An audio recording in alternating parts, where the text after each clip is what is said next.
प्रिय छात्रों, online mathematics में आप सभी का स्वागत है। और आज हम लोग यहाँ पे कक्षा 8 का जो मैथ है आपका, और जो प्रथम अध्याय है परिमेय संख्याएं, इन्हीं परिमेय संख्याओं में हम लोग परिमेय संख्या का मानक रूप standard form of a rational number का अध्ययन यहाँ पे करेंगे। और सबसे पहले ध्यान में रखिएगा कि अगर आप मेरे चैनल पे नए हैं तो कृपया आप मेरे चैनल को सब्सक्राइब कर लें, वीडियो को पूरा देखें, शेयर और लाइक ज़रूर करें। तो सबसे पहला है कि परिमेय संख्या का मानक रूप standard form of a rational number. तो एक परिमेय संख्या का मानक रूप में व्यक्त की जाती है यदि उसका हर धनात्मक पूर्णांक हो तथा उसके अंश और हर में एक के अतिरिक्त कोई सार्वगुणनखंड ना हो। चलिए उदाहरण देख लेते हैं। तो अगर एग्जाम्पल की बात करें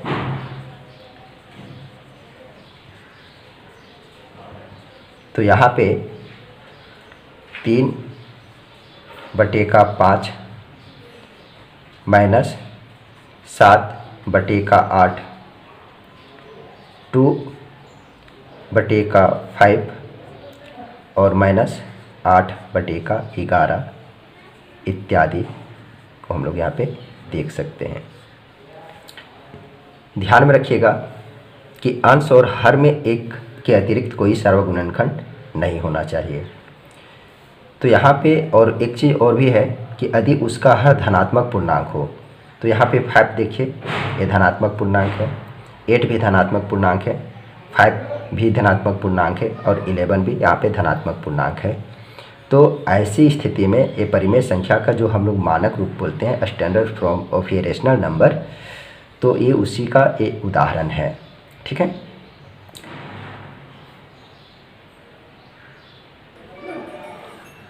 अब यहाँ पे है कि मानक रूप में बदलिए। तो पहला आपका यहाँ पे ये प्रश्न में है कि 36/-24। तो चलिए इसे हल कर लेते हैं।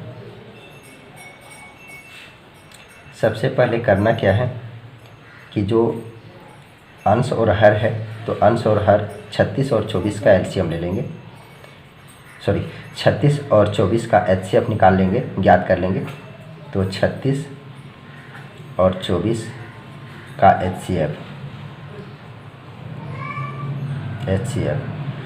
ज्ञात करने के लिए आपको करना क्या है कि यहाँ पे अगर देखा जाए तो 36 और 24, तो 36 और 24 में अगर देखें तो 36/24 बड़ा है। ठीक है। तो करना क्या है आपको कि 36 और 24 से डिवाइड करेंगे तो 1 टाइम चला जाएगा, तो यहाँ पे 24 आ जाएगा, माइनस करेंगे तो 12 आ गया।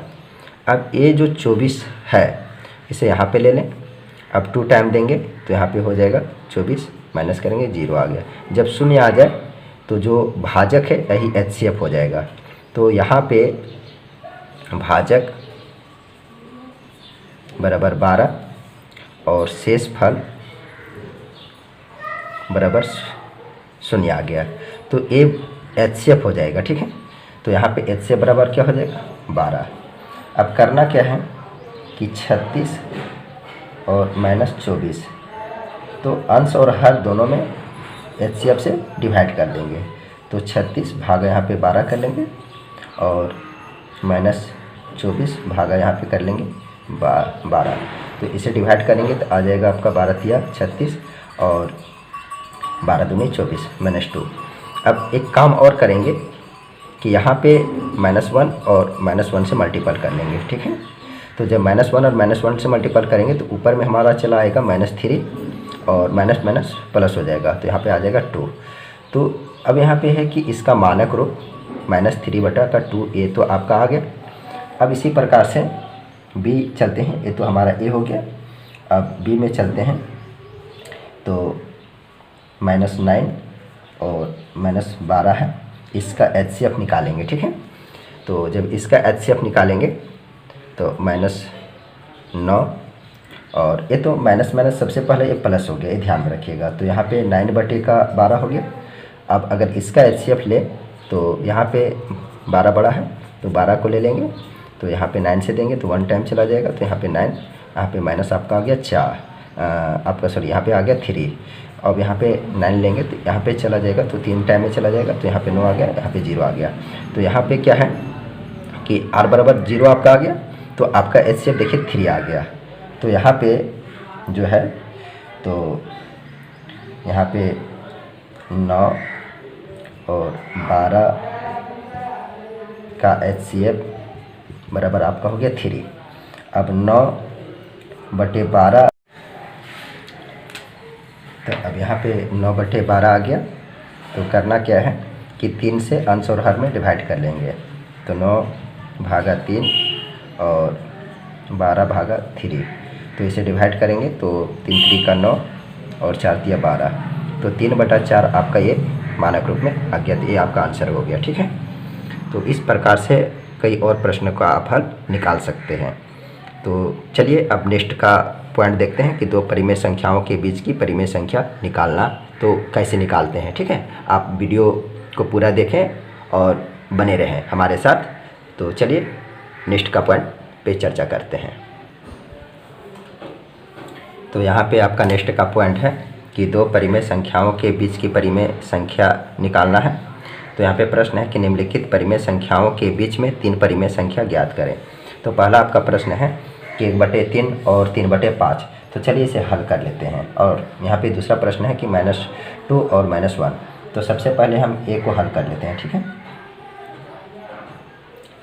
यहाँ पे जो दिया हुआ है कि 1/3 और 3/5, इसमें जो हर है, ठीक है, तो करना क्या है कि सबसे पहले लिख देते हैं कि 3 और 5।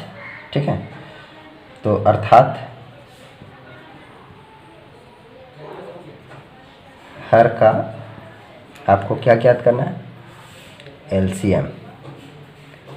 एलसीएम आपको निकालना है।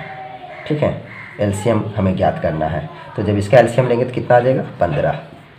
तो यहाँ पे 15 आ गया। अब करना क्या है कि 1/3 है तो हमें 15 लाना है हर में। हमें जो ए 15 आया है तो हर को 15 कर देना है।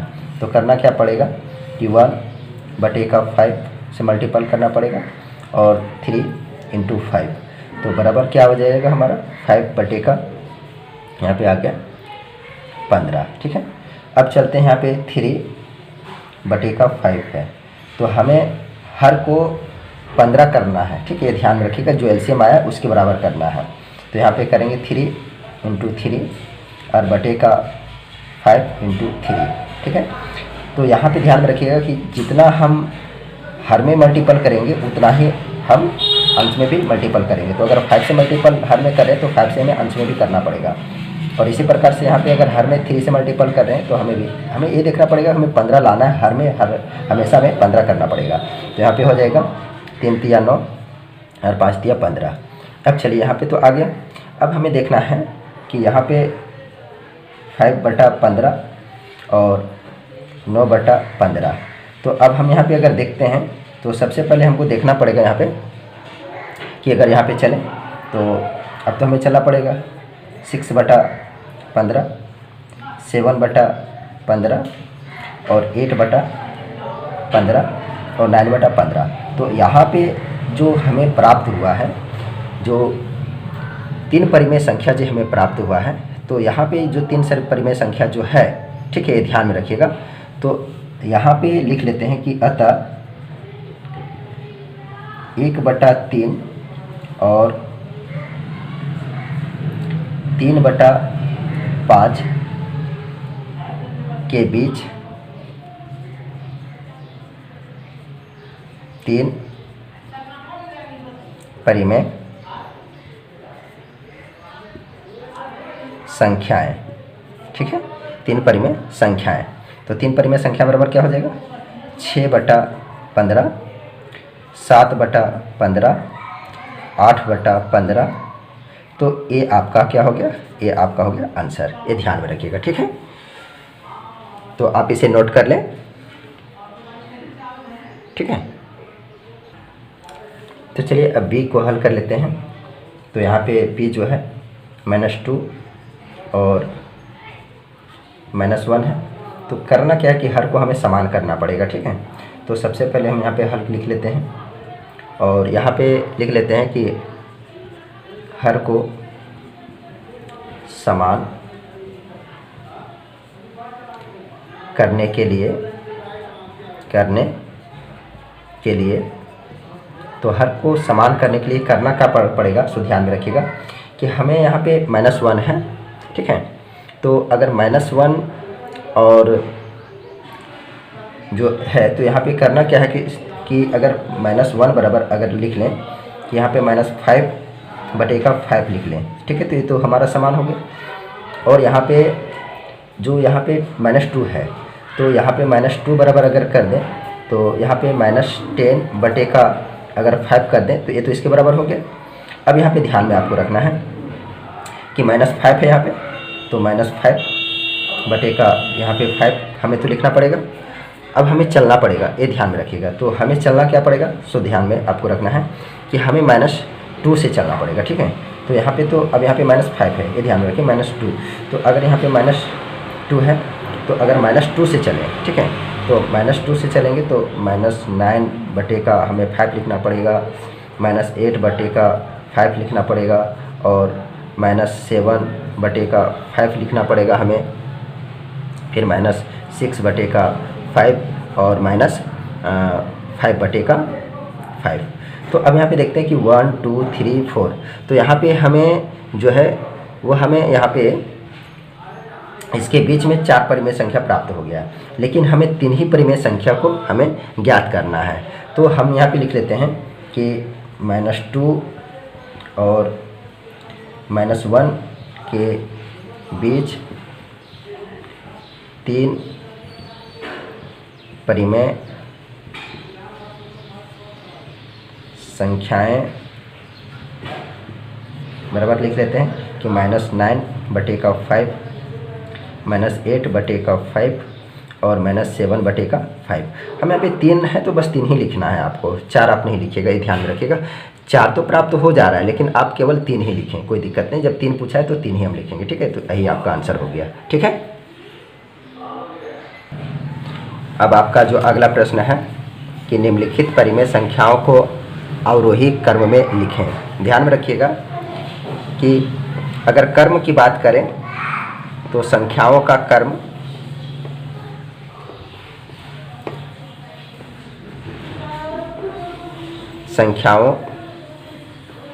क्रम की अगर बात करें तो इसे 2 क्रम होते हैं, ठीक है। एक तो आरोही क्रम और दूसरा अवरोही क्रम।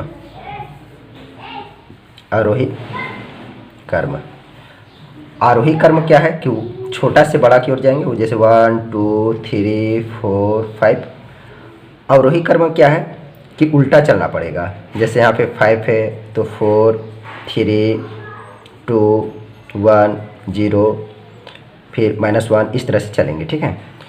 तो आरोही मतलब हो गया असेंडिंग ऑर्डर और अवरोही मतलब हो गया डिसेंडिंग ऑर्डर, अपोजिट मतलब उल्टा।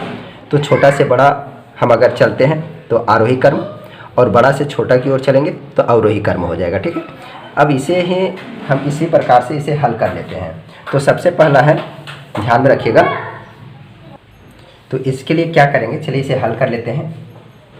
तो सबसे पहला आपको जो करना है वो करना क्या है आपको कि यहाँ पे आपको देखना है हर। तो हर यहाँ पे क्या है 8 12 16 और 3। इसका क्या करेंगे ना, सबका एलसीएम निकालेंगे, ठीक है, एलसीएम। तो अगर 8 12 16 और 3 का अगर एलसीएम निकालें तो 3 8 12 और 16। अगर इसका एलसीएम निकालें तो यहाँ पे अगर ध्यान रखिए शॉर्टकट भी हम इसे निकाल सकते हैं, लेकिन चलिए यहाँ पे अगर 3 से बात करें तो 3, तो यहाँ पे 1 हो गया, यहाँ पे 8 हो गया, यहाँ पे 4 हो गया, यहाँ पे 16 हो गया। अब यहाँ पे चलें तो 2 से दें तो यहाँ पे 4 हो गया, यहाँ पे 2 हो गया, यहाँ पे 8 हो गया। फिर से 2 से देंगे तो यहाँ पे 2 हो गया, यहाँ पे 1 हो गया और यहाँ पे 4 हो गया। फिर अगर 2 से दें तो यहाँ पे 1 हो गया, यहाँ पे 2 हो गया। अभी क्या है कि यहाँ पे लिख देते हैं 2 × 2 × 2 इंटू 2, तो 1 2 3 4, 1 2 3 4 और इंटू 3, तो 2 दूनी 4, 4 दूनी 8, 8 दूनी 16, 16 तिया 48। तो आपका एलसीएम क्या आ जाएगा? 16 तिया 48।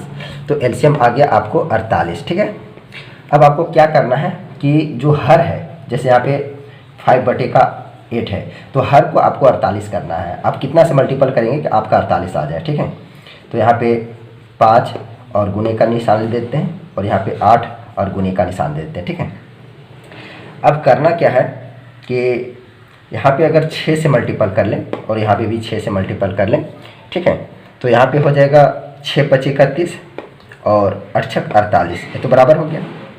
अब चलते हैं 7/, यहाँ पे 12 है, तो इसमें भी हम कर लेते हैं। तो 7 और गुने, और यहाँ पे 12 और गुने, तो यहाँ पे अगर इसे कर चले तो यहाँ पे हमें तो 4 से मल्टीपल करना पड़ेगा, और इसमें भी 4 से मल्टीपल कर लेंगे। ठीक है, तो हमें हो जाएगा 7 × 28 और 12 × 48, तो फिर से 48 प्राप्त हो गया।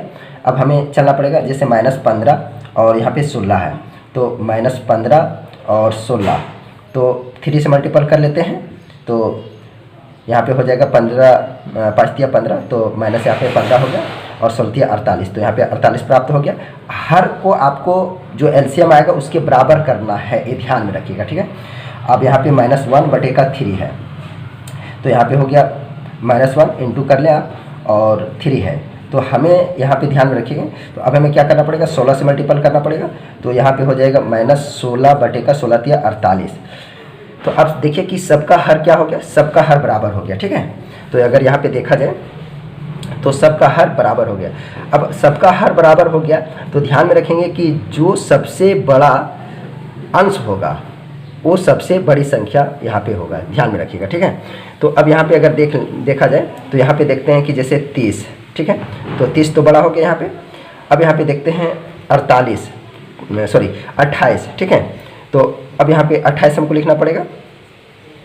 अब हमें यहाँ पे देखते हैं कि जो यहाँ पे दिया हुआ है आपका -15, तो यहाँ पे -15 बड़ा हो जाएगा, और यहाँ पे -16, तो क्या है कि अब यहाँ पे क्या है कि ये बड़ा है, इससे छोटा है, इससे ये छोटा है, इससे ये छोटा है। ठीक है, तो अब यहाँ पे इसी प्रकार से हम देखते हैं कि यहाँ पे जब हम इसे कर लिए तो इसका मतलब हमें क्या करना पड़ेगा? अतः हमें लिखना पड़ेगा, आंसर में हमें लिखना पड़ेगा, तो यहाँ पे देखना पड़ेगा 30, तो 30 किस में आ रहा है आपका? 5/8 में। ठीक है, तो 5/8 आप यहाँ पे लिखना पड़ेगा आपको, 5/8। अब 5/8 आपको फिर देखना पड़ेगा 28 किस में आ रहा है? तो 7/12, तो 7/12 आपको लिखना पड़ेगा।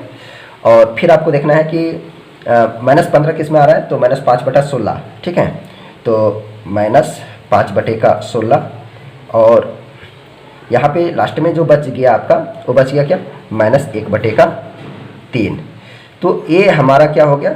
ये जो हो गया यह आपका हो गया अवरोही क्रम, ये आपका अवरोही क्रम हो गया, ये आपका आंसर हो गया। ठीक है, तो इस प्रकार से आप निकाल सकते हैं। तो प्रिय छात्रों, अगर आप वीडियो आपको अगर पसंद आया हो तो वीडियो को लाइक कर दें, और चैनल को आप ज़रूर सब्सक्राइब कर लें, और वीडियो को आप अधिक से अधिक शेयर करें।